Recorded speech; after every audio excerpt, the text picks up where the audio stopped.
Salli ala Nabil Hashimi Muhammadin wa ala alihi wa sallim taslima. Kita masuk sekarang kepada hikmah nomor 1. Bismillahirrahmanirrahim.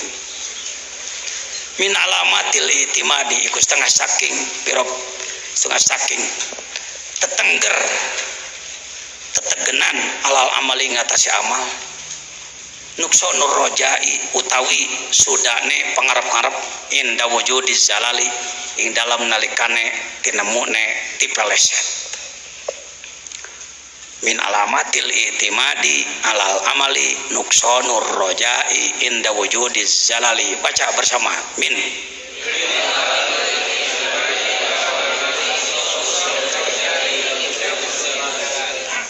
Jangan tergesa-gesa. Biasanya saya sekitar sampai hikmah ke-50 santai Pak. Sampai hikmah ke-50 santai. Lamun geus 2 poe kakarek rada diborobotkeun ka dituna. Karena yang kita kejar bukan tamat hikam. Budak lemet mah bisa lah hayang tamat. Untuk laporan pada orang tuanya, gimana kamu ngaji? Tamat Pak. Ya, puas aku memberi biaya kepadamu 500.000 karena kamu tamat. Ya, urusan selesai. Kopi 1 ketan 2 beres. Kalau kita orang-orang yang sudah perlu, orang dewasa, bukan untuk nipu orang tua lagi geus maot. Hayang ngomean diri, ingin memperbaiki diri. Karena itu cara saya belajar hikam seperti ini. Pertama, substansinya dulu. Dalam hikmah yang pertama ini apa sih intinya? Intinya adalah semangat tinggi dan ketangguhan. Tuh, geus kadinya. Naon cenah?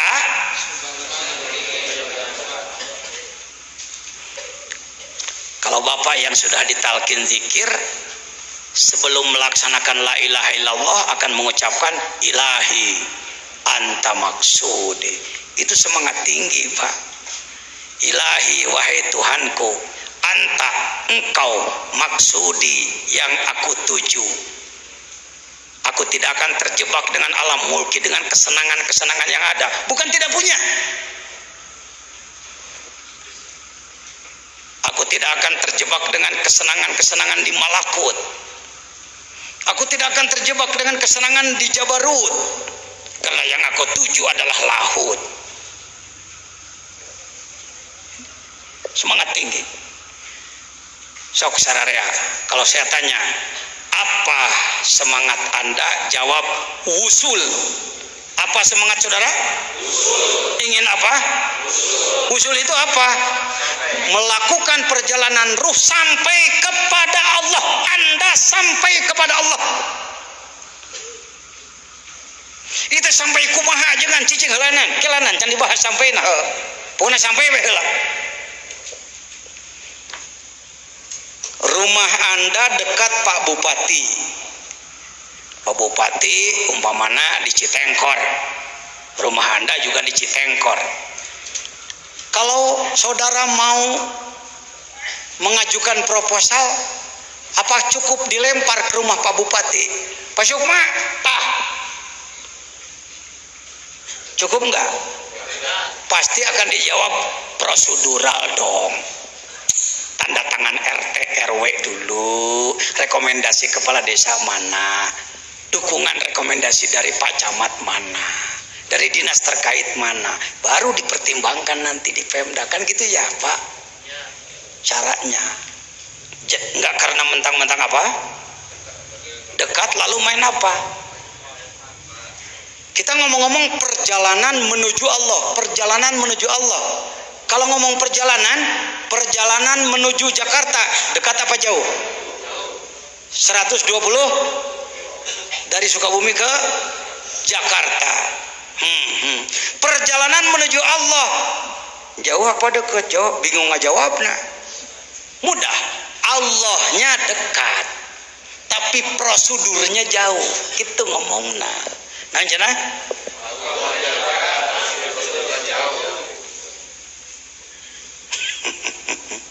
Cara tadi rumah bupati, ai prosedur nama wayah naik ke pelabuhan ratu. Ngagidik ka ditu najan imah dipipir oge. Allahnya maha dekat, tapi prosedur kalau Anda ingin sampai kepada Allah, Anda harus melakukan perjalanan roh dari mulki masuk ke, diulang-ulang ini, masuk ke malakut, terus ke baru ke, sampailah Anda kepada, karena lahut itu laha itu samar. Langit ditunjuk dengan telunjuk. Mohon maaf, kenapa Pak Jajan pakai Sunawe atau ngomong teh?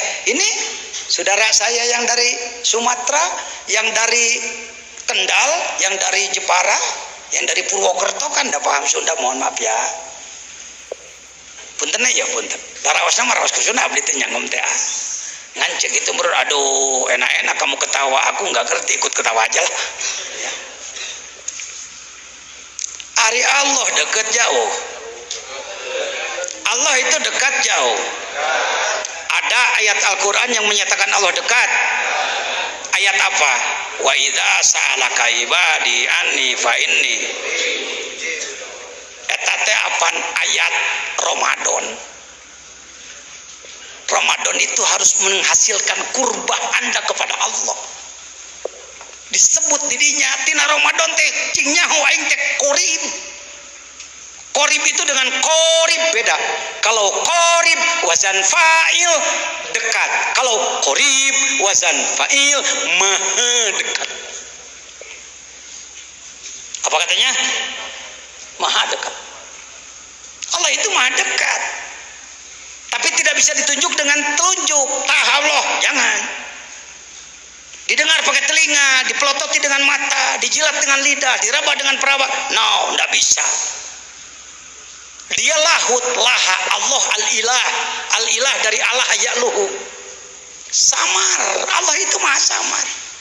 Jadi mari menunjuk yuk sama-sama, mohon maaf. Yuk, bismillahirrahmanirrahim. Dari mulki ke malakut, dari malakut ke jabarut, dari jabarut ke lahut. Nggak usah pakai curu. Begitu Pak cara mempelajarinya. Seperti Nabi Muhammad dulu waktu Mi'raj kan, dari bumi ke langit satu sampai langit 7, langit 7 Sidrah Setelah Sidrah Muntaha masuk ke lahut, bukan di atas Sidrah Muntaha rob kobako senawatna les tanpa karana, maka Jibril sendiri ditinggal. Ini tidak bisa dipungkiri, hadis sahih dalam Bukhari. Malak Jibril, Anda tidak akan mendengar saya menyebut malaikat Jibril. Era saya mah orang gaul di internasional nyebut malaikat Jibril disering-seringkeun ente ku batur. Masa kalamuk masyaallah. Malaikat jama' wal mufrad malak. Lamun hiji malak. Lamun loba malaikat kitu-kitu wae anu ngomekeun di urang. Ini ulama besar. Guru besar sekalipun. Hadirin, maka malaikat Jibril saya di TV lihat. Profesor, doktor, kiai gede, wali konangan. Maaf ya, bukan fanatik. Kapan kita mau memperbaiki diri? Malak Jibril. Dasarnya Pak Jajan apa? Surat Yusuf. Falamma ra'ainahu akbarnahu wa qata'na aydiyahunna wa qulna hasya lillahi ma hadza basyaron in hadza illa. Nggak ada malaikatun karim. Kalau satu, wah iya malain jelema, ini bukan manusia, ini malak ini. Yusuf itu. Maka surat Yusuf terkenal ke Indonesia. Satu apanya? Tampannya. Yang kedua Zulaikha mengejar-ngejar. Nyebut lagi Zulaikha di orang mau. Da Julekho sadalekho dia geus salah dewa. Kuloba ieu omeaneun. Zulekho itu barbari, anak raja barbar, bukan orang Mesir. Bahasa Eropa itu, bahasa Yunani itu. Orang barbar dia. Zulekho itu, Zulekho. Gara-gara surat Yusuf disebut tampan dan dikejar-kejar Zulekho, maka surat Yusuf di Indonesia jadi surat pelet. Sebenarnya apa sih surat Yusuf? Rumus strategi mengeluarkan bangsa dari keterpurukan. Lagi-lagi Pak Haji, saya Bapak Ketua KNPI Cianjur, Indonesia ini banyak itu aja gimana sih? Banyak dibelok-belok. Surat Yusuf itu cerita tentang seorang yang soleh merubah negara dari terpuruk menjadi jaya. Dari tadinya Mesir akan hancur 7 musim panen, habis dengan 7 musim paceklik, karena ada anak soleh di penjara memberikan arahan kepada sang raja, maka Mesir tidak jadi terpuruk, bahkan menjadi sumber pangan, suaka pangan dari mana-mana datang kepada dia oleh kehebatan Yusuf. Mudah-mudahan kita jadi anak buah Yusuf. Tak gitu, lain hayang diudak-udak naon. Tapi bisa mengeluarkan negara dari keterpurukan. Boro-boro negara ngurus daerah ge tuh biak modalnya hayo, biak stimulan terus-terusan, umatnya tuh bangkit-bangkit tuh. Bangkitkan dulu kalbunya, Bung, kalbunya dulu bangkitkan. Bagaimana caranya? Ini caranya. Hikam itu teknis untuk membangkitkan semangat kalbu dan lain sebagainya. Ya sudah, balik ke tadi. Jadi perjalanan ruh menuju Allah. Kalimat inti dalam hikmah nomor 1 adalah nuksonur roja. Apa katanya? Turunnya harapan. Seorang salik, orang yang ingin merangkul Allah, ingin berunsi, bermesraan dengan Allah, ingin sampai kepada Allah, melakukan perjalanan di bawah bimbingan ahli yang sudah sampai. Tidak akan sampai tanpa dibimbing oleh yang sudah sampai, mohon maaf. Zaman sekarang banyak orang, mohon maaf, mengaku sebagai ahli kolbu, bahkan mampu membimbing orang lain, padahal baru di kelas pengetahuan. Dia sendiri belum sampai ke sana. Ari ngajak ke New York, ari nepi Kalimangan, balik ngadodol. Punten ya jangan. Ya, peserta dari Garut. Ayo ngomong New York. Ayo nepi ke Garut, balik bododol. Ke Cianjur balik mau tahu cok. Ke Sukabumi balik mau mocil.